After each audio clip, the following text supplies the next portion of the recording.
YCP senior నేత భూమన కరుణాకర్ రెడ్డి కూటమి ప్రభుత్వంపై తీవ్ర స్థాయిలో విమర్శలు గుప్పించారు. ఇచ్చిన హామీలను అమలు చేయలేక వైసీపీ నేతలపై తప్పుడు కేసులు పెడుతున్నారని మండిపడ్డారు. మాజీ మంత్రి పెద్దిరెడ్డి రామచంద్రారెడ్డిపై టీడీపీ అనుకూల మీడియా తప్పుడు కథనాలు రచిస్తోందని ఆగ్రహం వ్యక్తం చేశారు. మదనపల్లి సబ్ కలెక్టర్ కార్యాలయంలో ఫైల్స్ తగలబెట్టారంటూ వైసీపీ నేతలపై విషం చిమ్ముతున్నారని అన్నారు.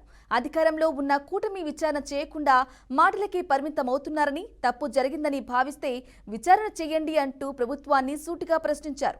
ప్రభుత్వం వైసీపీని బలహీనపరచాలని చూస్తుందని, అది ఎప్పటికీ జరగదని స్పష్టం చేశారు. నిరంతరం ఆయన మీద పడి ఏడుస్తూ ఉండటం ఈనాడుకు ఒక అలవాటుగా మారిపోయింది.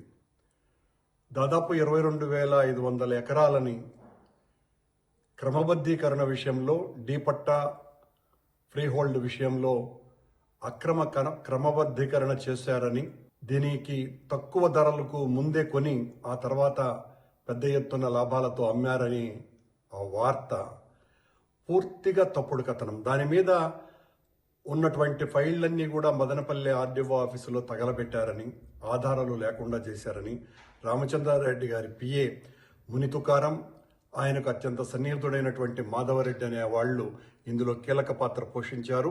మరో ఆర్డీఓ మురళి దీనికి పూర్తిగా సహకరించారు అనేటువంటి వార్తని గతంలోనూ ప్రచురించింది, మళ్ళీ ఇప్పుడు ప్రచురిస్తుంది.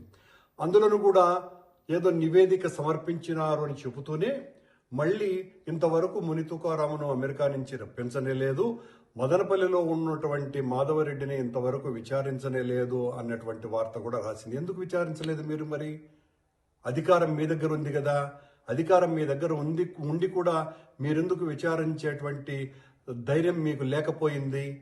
పచ్చి అబద్ధాలతో కూడినటువంటి వార్తలు రాయటంలో ఈనాడు పత్రిక ఈరోజు దేశంలోనే మరే పత్రికకు తీసిపోనంత స్థాయికి ఉన్నతమైనటువంటి విలువలతో ఆ రోజులలో 74లో ప్రారంభించబడ్డటువంటి ఈనాడు చివరికి చంద్రబాబు గారికి